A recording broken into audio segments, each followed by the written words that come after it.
Snow drifted slowly through the shattered city. Each flake fell in silence, landing on the ruins like a fragile promise. Stalingrad slept under its white blanket, a frozen monument to courage and despair.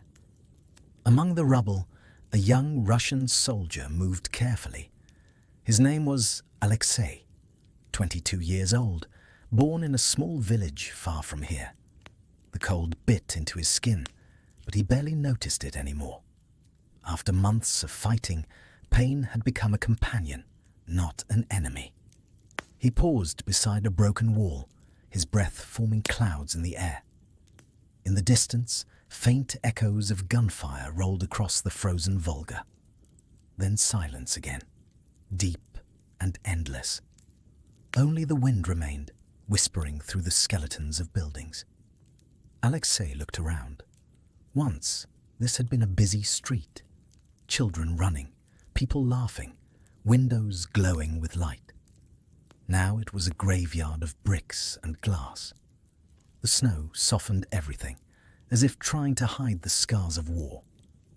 He adjusted the strap of his rifle and moved toward the fire. A few men sat around a barrel filled with burning wood scraps. Their faces were hollow, eyes sunken from hunger and sleepless nights. No one spoke. Words had lost their meaning here. Alexei sat beside them, stretching his hands toward the weak flame. It offered little warmth, but even a little was enough. He thought of home. His mother lighting a candle by the window, his father sharpening tools in the shed. He could almost smell the smoke from their fireplace, hear the quiet hum of life untouched by war. The Volga was frozen now, a river of glass. On the far side, the German lines waited. Sometimes, when the wind blew the right way, he could hear their engines, their voices, as if the enemy were ghosts drifting through the snow. The officers had said, "Hold the city." No step back. It was both a command and a prayer. They were not fighting for glory anymore, only for survival, for the right to see another dawn. At night, Alexei slept in the basement of a ruined house. The air was heavy with dust and the faint smell of iron. He shared the space with 5 others, men from distant towns, strangers who had become brothers. They took turns sleeping, listening for footsteps, for the whisper of danger beyond the walls. One of them, Ivan from Leningrad, carried a harmonica. When the shelling stopped, he would play quietly in the dark. The melody was thin, trembling, but it filled the cold room with warmth. Sometimes Alexei thought it sounded like the voice of hope itself. Fragile, but still alive. Days blurred together. The sun rarely appeared. Snow fell endlessly, covering the wreckage of tanks and bodies alike. The city no longer belonged to the living. It belonged to the wind, the cold, and memory. And yet, within that silence, life persisted. Alexei still breathed. He still moved one step after another. Each heartbeat felt like defiance, proof that he was still human. He would often climb to the surface at night to watch the stars above the frozen skyline. They glittered faintly, untouched by smoke or fear. He imagined his village beneath the same sky, his mother perhaps looking up at the same stars, wondering if her son still lived. The thought kept him standing. It gave meaning to the endless cold. Tonight, the city was still. The fires burned low, and the men had drifted into uneasy sleep. Alexei sat alone beside the dying light. Snow fell through the holes in the ceiling, landing softly on his coat, his rifle, his hands. He didn't brush it away. The cold felt almost gentle now, a quiet reminder that he was still here, still part of the world. He listened to the snow. It made no sound, yet it spoke in its own way, a slow, peaceful rhythm, as if the earth itself were breathing. tomorrow the battle would return. But tonight, in the ruins of Stalingrad, the soldier rested. And for a few fleeting moments, the war faded into silence. The city, the snow, and the soldier became one with the night. A fragile peace, drifting like a dream above the frozen ground.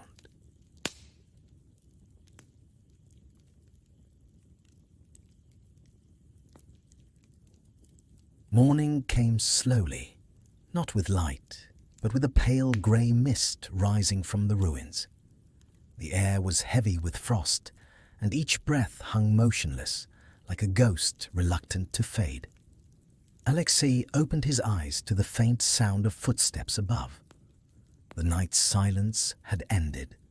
The world was stirring again. Somewhere outside, a distant explosion rolled across the frozen streets, echoing like thunder trapped beneath the earth. He sat up, brushing the frost from his coat.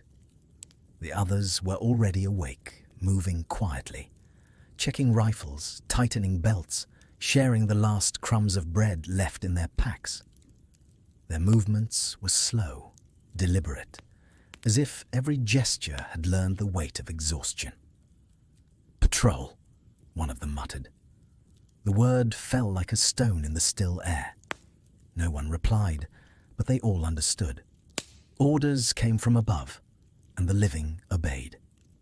They climbed from the basement into the dim morning. The street was a corridor of ice and rubble, lined with broken walls and blackened windows. No birds, no voices, only the steady crunch of boots on snow. The patrol moved carefully, 5 shadows blending with the ruins. Their rifles pointed toward the emptiness, but no enemy appeared. Only the sound of the wind, soft, steady, endless. Alexei glanced at the buildings as they passed.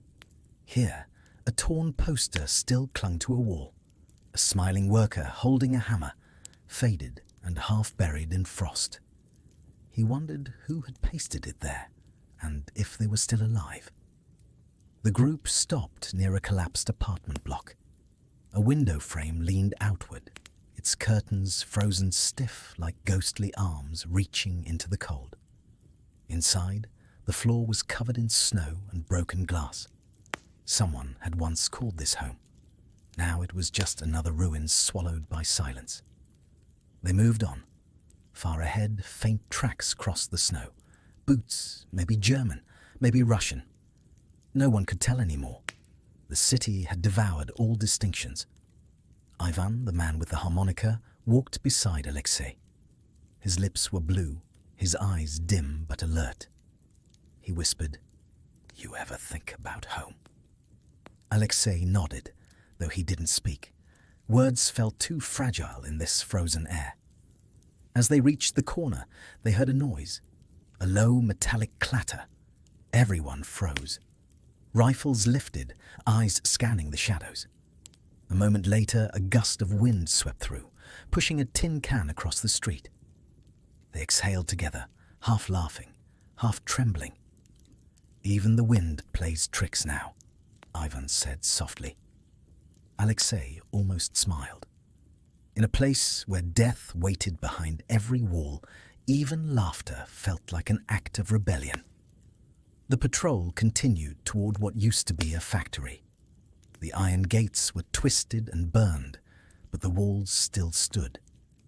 Inside, the snow lay deep, and the air smelled faintly of oil and ash. They found nothing.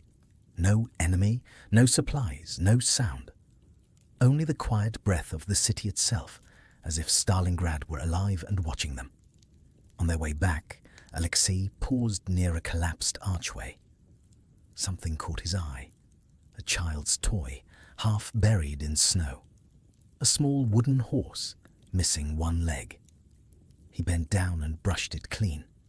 The paint was faded, but the smile carved into its face remained.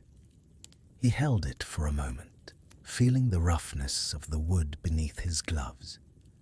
Then he placed it gently back in the snow. Some things, he thought, belonged to the past and should stay there. By the time they returned to their shelter, the grey light had already begun to fade. Dusk came early in winter, swallowing the city in its quiet gloom. The men settled back into their places, their faces hollow but calm. Ivan sat near the wall, pulling the harmonica from his pocket. He hesitated for a moment, then began to play, softly, almost fearfully. The melody was simple, a tune that might have come from a childhood long forgotten. The notes drifted through the room like smoke. They touched the cold air and softened it, filling the silence with something human. Even those pretending to sleep opened their eyes for a moment, just to listen. Outside, the snow kept falling, covering the city with a clean white veil. The ruins seemed almost peaceful under it, as if forgiven for what they had witnessed. Alexei leaned against the wall, his rifle beside him, and let the sound wash over him. For the first time in days, he felt warmth, not from the fire, but from the memory that music carried. He thought of his mother again, her candle flickering in the window. Perhaps, somewhere far away, she was thinking of him too. The harmonica fell silent. The fire dimmed to glowing embers. Outside, the night reclaimed the city. Alexei closed his eyes. The snow whispered against the walls, and in that whisper he heard something like a lullaby. Tomorrow the war would return, but for now the soldier slept, and the city slept with him.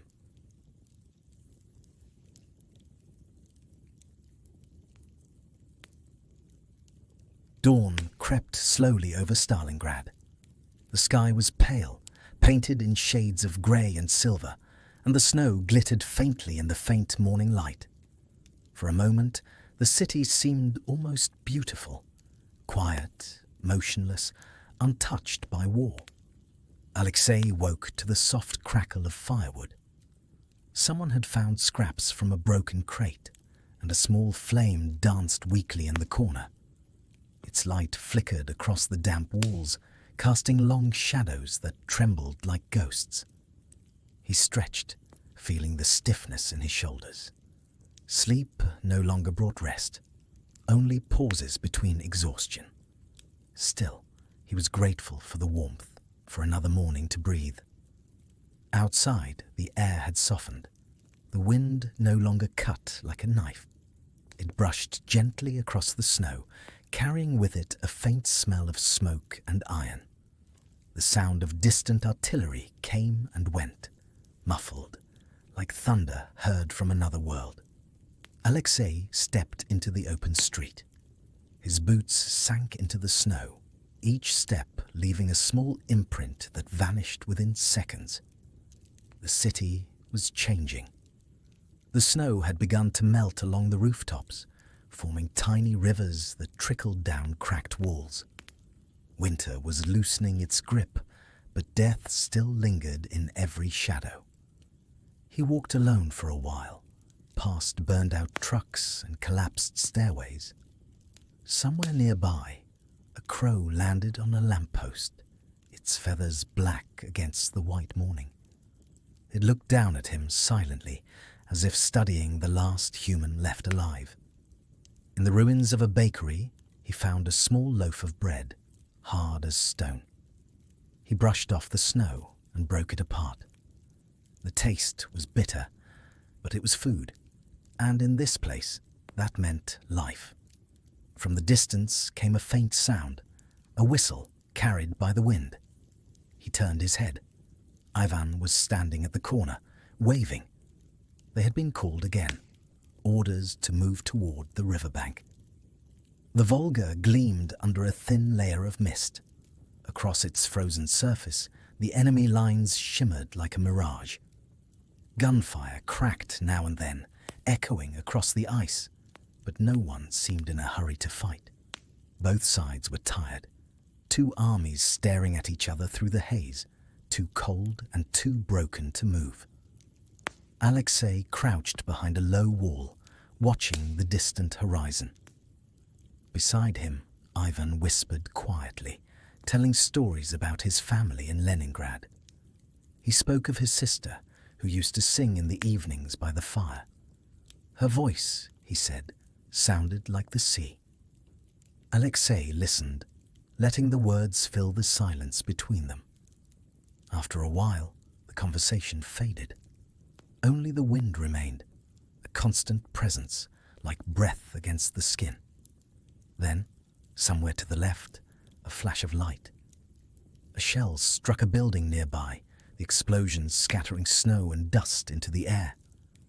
The men dropped to the ground, hearts pounding, ears ringing from the blast. When the noise faded, Alexei looked up and saw the sky again, the same pale, distant blue. He realized he was still alive, and that was enough. They stayed low for hours, waiting for the shelling to stop. When the silence finally returned, they began their slow walk back through the ruins. Each step felt heavier than the last. Near an old tram line, they found a soldier lying in the snow. His uniform was Soviet, but his face was too still to recognize. Ivan knelt beside him, and for a long time no one spoke. Alexei looked away, his gaze following the lines of smoke rising from the city. He had seen so many faces like that, frozen in mid-breath, caught between this world and the next. They buried the man near the tram tracks, marking the grave with a broken rifle. No words, no salute, only the sound of snow falling over the earth. By the time they reached their shelter again, the light was fading. The fire had died, and the air inside was colder than before. Ivan sat in the corner, silent. He didn't play the harmonica that night. Alexei could tell he was thinking of his sister again, of the sea, of a home that now felt like a dream. Outside, the storm began to rise once more. Snow swept through the streets, covering footprints, erasing every trace of the day.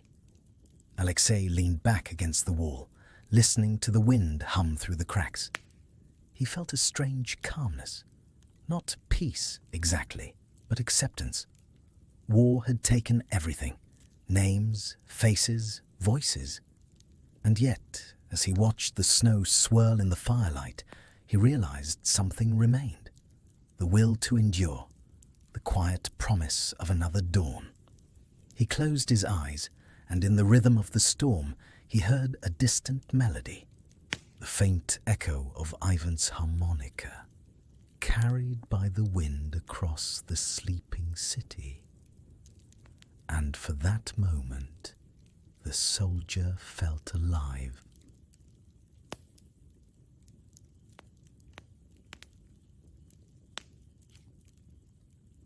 The storm passed during the night.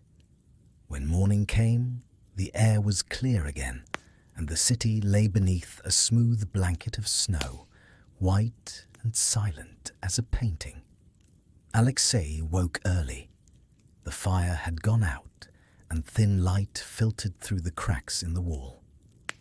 He rubbed his hands together, feeling the ache of cold that never truly left his bones. Outside, the wind had softened.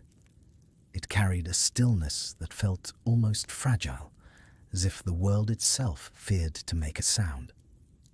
He stepped into the street. The snow glistened under the pale sun, and for a moment the city seemed at peace. Smoke curled lazily from the ruins, and far off he could hear the slow creak of the river ice shifting. Ivan followed soon after, his scarf wrapped high over his face. They had been ordered to check the northern district, a part of the city long abandoned to ghosts. The two men walked in silence. Their boots crunched softly on the frozen ground, their shadows stretching long behind them. They passed burned houses, collapsed walls, and the skeletons of trams frozen to the rails. On one corner stood a statue, half buried in snow, a woman holding a hammer, her face cracked but proud. Alexei paused to look at it, wondering if courage could truly be carved in stone. As they moved deeper into the district, they heard a faint sound, a door creaking, a muffled whisper. Both men raised their rifles, but what they found stopped them cold. Inside a ruined cellar, 3 civilians huddled together, an old man, a young woman, and a child. Their faces were pale, eyes wide with fear and hunger. Alexei lowered his weapons slowly. He saw no threat in them, only the quiet desperation of those who had survived too long. The woman clutched the child close, her lips trembling as she spoke. Her voice was hoarse, barely a whisper. "We have no food," she said. "Please, don't take us away." Alexei knelt beside them. He reached into his coat and pulled out the last piece of bread from his pocket, hard and dry, but still food. He handed it to the woman without a word. She stared at him for a long moment, then nodded once, tears freezing on her cheeks. The child smiled faintly, and in that fragile expression, the war seemed to vanish. For just a heartbeat. Ivan stood near the doorway, watching quietly. When Alexei rose to leave, he said nothing, but there was something new in his eyes. A softness, perhaps, or a kind of respect. They left the cellar and continued on, their hearts heavier, but strangely lighter at the same time. The sky had cleared, revealing a pale blue horizon stretching over the frozen river. As they walked, Alexei thought about the faces they had seen, the child's faint smile, the woman's quiet strength. He wondered how many others still hid in the ruins, waiting for the war to end, for spring to return. By noon, they reached a stretch of open ground. The air shimmered faintly with heat from distant fires. Somewhere nearby, a machine gun rattled once, then fell silent again. The sound was enough to remind them that peace here was only borrowed. They took shelter in a half-collapsed school building. Desks lay overturned, chalk still dusted the floor, and on one wall a faded slogan read, "Knowledge is strength."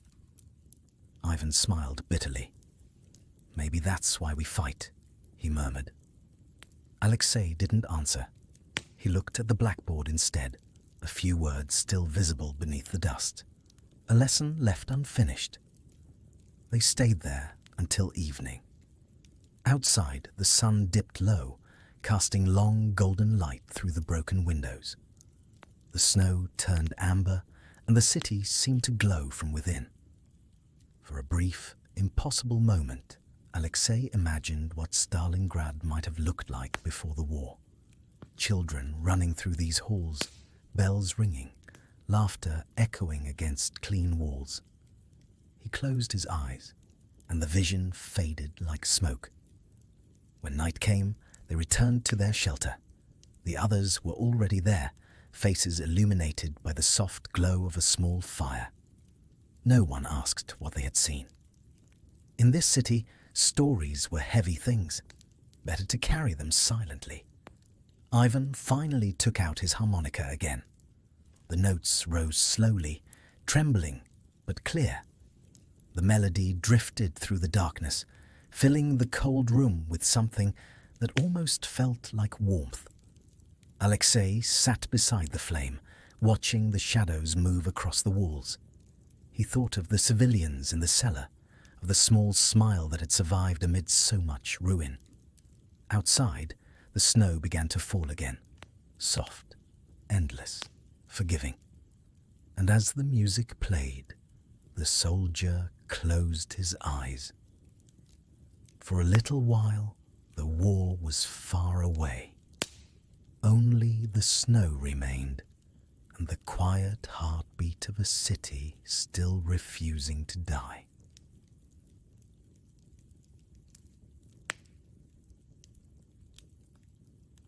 The morning came grey and silent.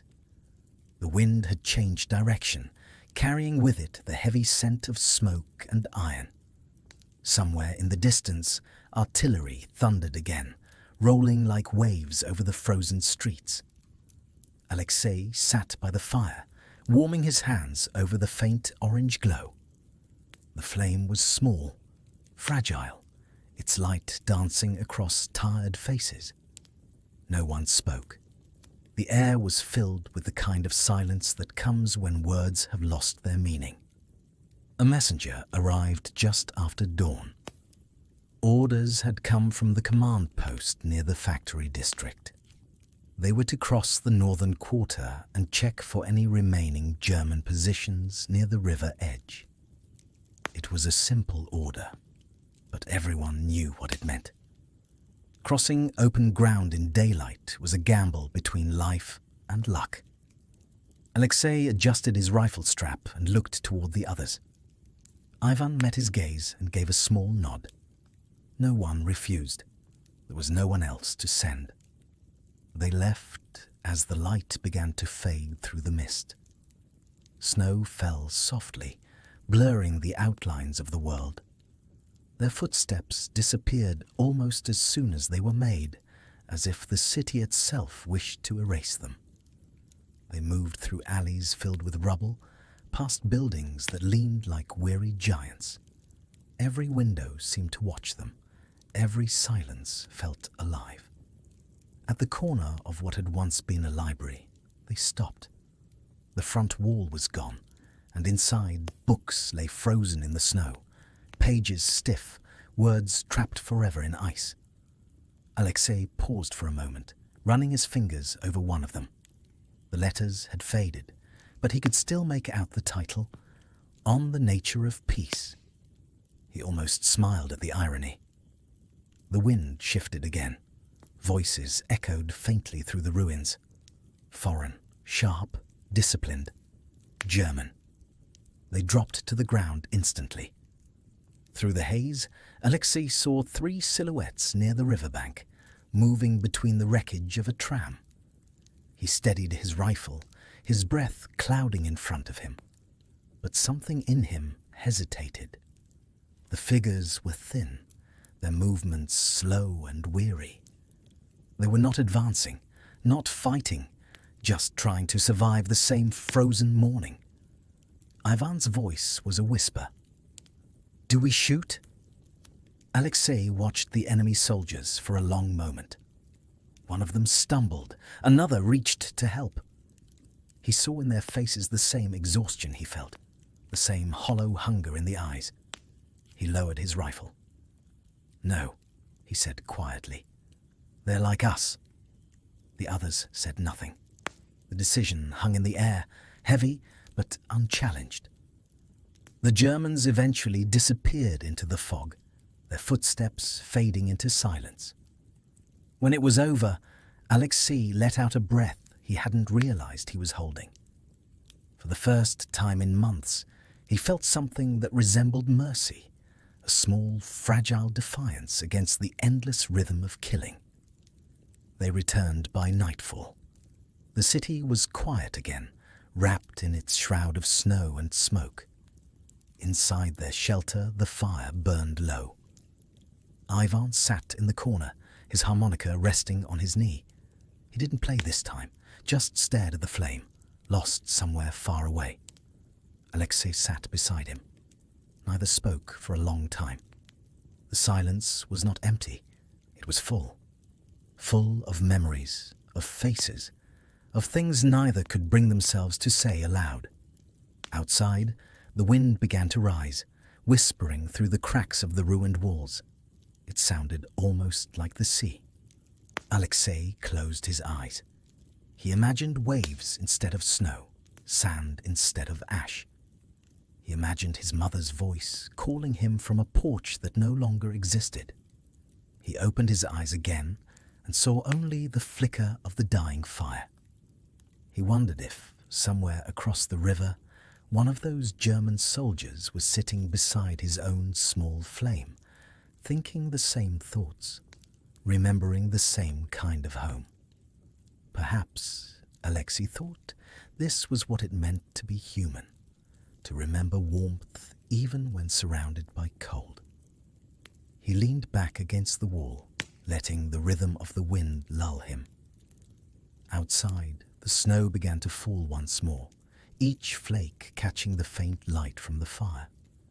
The war still raged beyond the ruins, but here, for this brief hour, there was only stillness, only two men, and a quiet promise that someday, somehow, this city would know peace again. The fire dimmed, and darkness filled the room. Alexei whispered softly into the night, "For all of us." Then he closed his eyes and listened to the snow.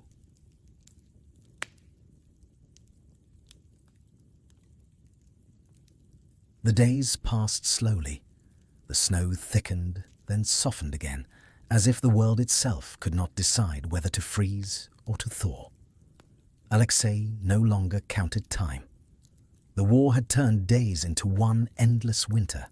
Each dawn felt the same, grey, silent, waiting. But something had changed in the air. The gunfire was less frequent. The sky, though still pale and heavy, seemed brighter somehow. Rumours began to drift through the ranks. Whispers of retreat, of the enemy surrounded, of a turning tide. No one dared to believe it at first. Alexei sat near the fire, listening as the younger soldiers argued softly. Some smiled for the first time in months. Others said nothing, their faces unreadable, afraid to hope, afraid to wake from the dream too soon. That night, the city was strangely calm. No shells, no distant thunder, only the wind moving through the empty streets. Alexei stepped outside. The moon hung low over the ruins, casting silver light over broken stones. He walked toward the river, boots crunching softly in the snow. The Volga lay still beneath the ice, its surface glowing faintly under the moonlight. Across it, the opposite bank was dark and silent. He felt as though he was standing at the edge of two worlds, one dying and one waiting to be born.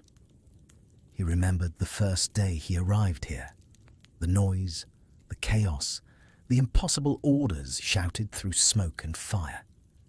He remembered the faces of those who never left the city, names carved now only in his memory. Ivan came up beside him, hands tucked into his coat. "Do you think it's really over?" he asked quietly. Alexei didn't answer right away. He looked out across the frozen river, watching the faint light flicker in the distance.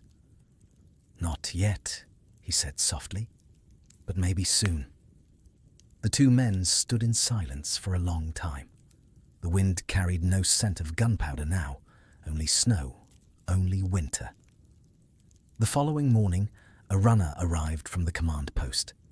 His face was pale, his eyes wide, and his voice trembled as he spoke the words they had all dreamed of hearing. "They've surrendered." For a moment, no one moved. The words seemed too heavy, too fragile to be real. Then, one by one, the men began to smile. Small, uncertain smiles, like sunlight returning after a long storm. No cheers, no shouts, only quiet disbelief. They were too tired for celebration, too hollow for triumph. Alexei felt something inside him loosen, a knot that had been tied for too long. He looked at Ivan, who was staring at the snow with tears in his eyes. "It's over," Ivan whispered, but the words sounded more like a question than a victory.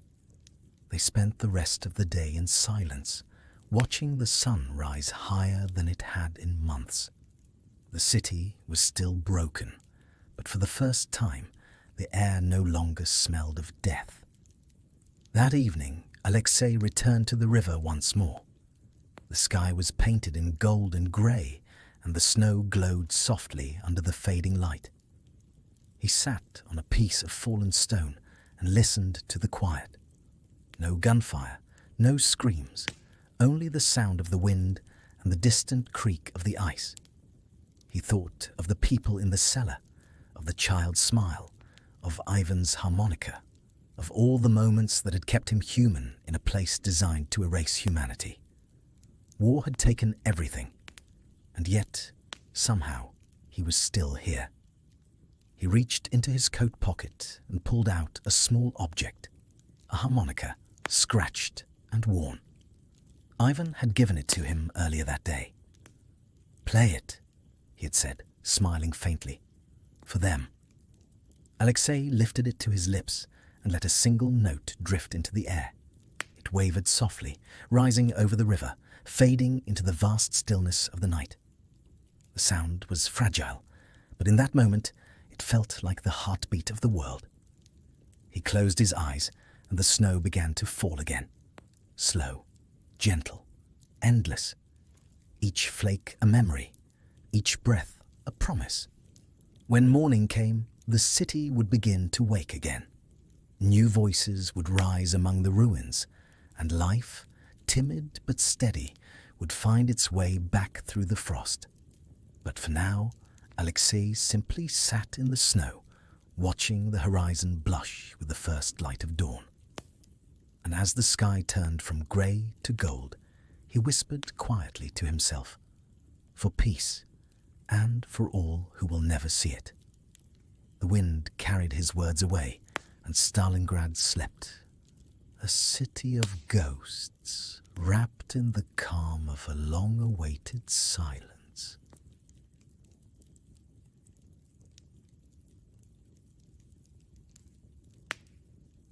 Spring came quietly, not all at once, but in small, hesitant signs. The drip of melting ice, the shimmer of sunlight on puddles, the soft song of a bird returning too early. The war had moved westward now, leaving behind a city of ruins and silence. But in that silence, something fragile began to grow again. Alexei walked through the streets one morning, his breath no longer visible in the air. The snow was gone from the rooftops, replaced by damp stone and streaks of soot. He passed the old square where once there had been a fountain. Now only a cracked basin remained, half filled with rainwater and the reflection of the sky. He stopped there for a long while, watching ripples form on the surface. It felt strange to see the world moving again, to hear water instead of gunfire. All around him, others had begun to return. Civilians emerged from cellars and tunnels, their faces pale, but their eyes alive. Some carried bricks, others shovels, all trying to rebuild what had been lost. He saw a boy, no older than 12, dragging a wooden beam behind him, helping his mother repair the doorway of a shattered home. The boy looked up as Alexei passed and gave a shy, uncertain smile. For the first time in months, Alexei smiled back. He walked on, past the school where he and Ivan had once taken shelter. The slogan was still there on the wall. "Knowledge is strength." He touched the faded letters with his fingertips, feeling the rough stone beneath the soot. In that moment, he believed the words might still be true. By the river, the ice had broken. Chunks drifted slowly downstream, carrying with them the remnants of winter. Alexei sat on the bank, watching the water move. It felt like the city was breathing again, slowly, painfully, but alive. He took the harmonica from his pocket. It was dented, the metal dulled with time. He pressed it to his lips and played a quiet melody. The notes floated out over the river, carried by the soft spring wind. As he played, a memory returned. The faces of those who had fought beside him, the laughter between the shelling, the shared bread, the moments that had somehow survived amid the ruins. He played for them, for Ivan, for the civilians in the cellar, for the countless names lost to the snow. The song was not sad. It was gentle, like a farewell whispered at dawn. When he finished, he sat in silence. The river kept flowing, and somewhere a bell rang faintly in the distance. Its sound fragile, but clear. It was the sound of a city remembering itself. Alexei closed his eyes and let the breeze move through his hair. He knew he would soon be sent away. The war was not done, only moved elsewhere. But a part of him would always remain here, among these ruins, where he had learned the meaning of endurance. He stood, brushed the dust from his coat, and looked back one last time. The sun broke through the clouds, casting light over the rooftops. Smoke still rose in places, but now it mingled with the shimmer of new life. The faint green of grass pushing through cracks in the pavement, the fragile beginning of something that refused to die. He whispered a few words under his breath. Not a prayer, not even a thought, just a quiet thank you to the city that had taken so much and yet had given him something precious in return. He turned away and began to walk, his footsteps slow and steady, his shadow stretching long behind him in the afternoon sun. As he disappeared into the light, the wind lifted again, carrying with it the soft echo of his song. A promise, a memory, a reminder that even in ruins, life will find a way to bloom again. And so Stalingrad slept, not in sorrow, but in peace.